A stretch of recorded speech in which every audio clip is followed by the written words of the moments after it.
To savor, by my definition, simply means to really enjoy something, like savoring a really delicious dish or savoring a moment you wish could last forever.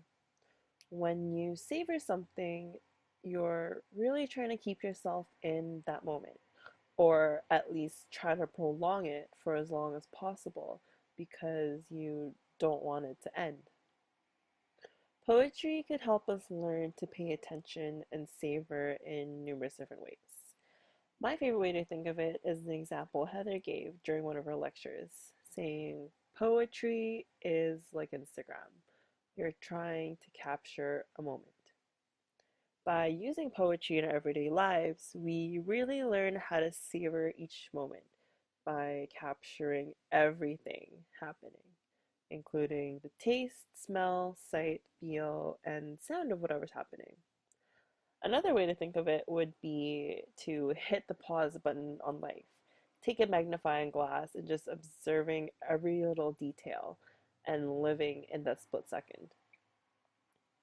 Whenever reading poetry, I feel one of the main goals of any poet is for the reader to be able to put themselves in the writer's position and see the image or live the memory that the writer is trying to communicate with words. I feel this is crucial to poetry and savoring because when you savor, you try and capture every little thing to prolong your moment. And with poetry, everything is being described in so much detail, so one would be able to vividly imagine the image in their head. In other words, what's being savored is being told through poetry. So I actually wrote a short poem, and in my short poem, I really tried to savor a specific moment. So while I read my poem, I want you to be the judge.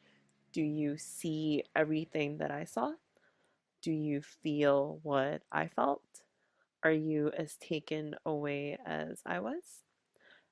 So I actually did manage to capture a very quick 5-second video of this moment, and I'm not gonna lie, that's not the best video. I was way too into the moment.